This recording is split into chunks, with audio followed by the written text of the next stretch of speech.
बिस्मिल्लाहिर्रहमानिर्रहीम। दिलो जान कुर्बान आका सल्लल्लाहु अलैहि वसल्लम पर। एक और मुसलमान मुल्क इसराइल की जारियत का शिकार हुआ है। पहले गजा मजालिम का शिकार था और गजा के अंदर खून बह रहा था। आज इसराइल ने ईरान पर हमला कर दिया और ईरान इस पर जो हमला हुआ है वो एक बड़े अजीब अंदाज से हुआ।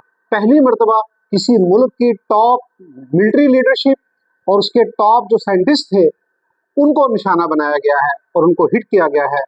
और खबरें ये आ रही हैं कि बहुत से अहम जर्नल और साइंसदान वो शहीद हो गए। लगता ये है कि इसराइल उसको मुसलमान का खून मुंह को लग गया है और वो एक एक करके मुसलमान मुल्कों को टारगेट कर रहा है। यहाँ पे जो कमजोरी है वो हमारे मुसलमान मुल्कों की है। 57 मुसलमान मुल्क हैं जिसमें ताकतवर मुसलमान मुल्क भी शामिल हैं, मुआशी तौर पर मजबूत मुसलमान मुल्क भी शामिल हैं और मिलिट्री तौर पर मजबूत मुल्क भी शामिल हैं। लेकिन मुसलमान ममालिक इसराइल को रोक नहीं पा रहे। वजह क्या है? शायद वजह यह है कि हर मुल्क ये समझ रहा है कि गजा पर हमला हुआ तो सिर्फ वही मुतासिर हैं, हमें क्या नुकसान है। और आज ईरान पर हमला हुआ तो शायद आज भी वो यही महसूस कर रहे हैं कि ईरान मुतासिर है, हमें क्या नुकसान है। और जब तक मुसलमान मुल्क ये सोचते रहेंगे, ये महसूस करते रहेंगे, तो दुश्मन एक एक करके मुसलमान मुल्कों को टारगेट करेगा। अगला निशाना कोई और मुल्क होगा उसका। जब तक मुसलमान मुल्क मुत्तहिद नहीं होते इसराइल को नहीं रोका जा सकता। और मुसलमान मुल्क अगर इकट्ठे हो जाए, 57 मुसलमान ममालिक है, तो मैं ये समझता हूँ कि इसराइल मुकाबला नहीं कर पाएगा।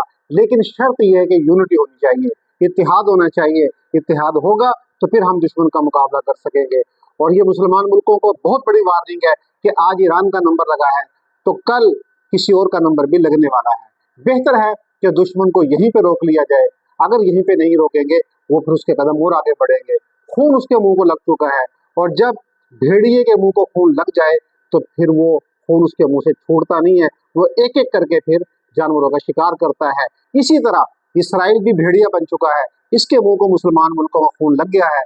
अब ये खून ये रोकेगा नहीं, ये एक एक करके मुसलमानों का खून इसी तरह बहाएगा।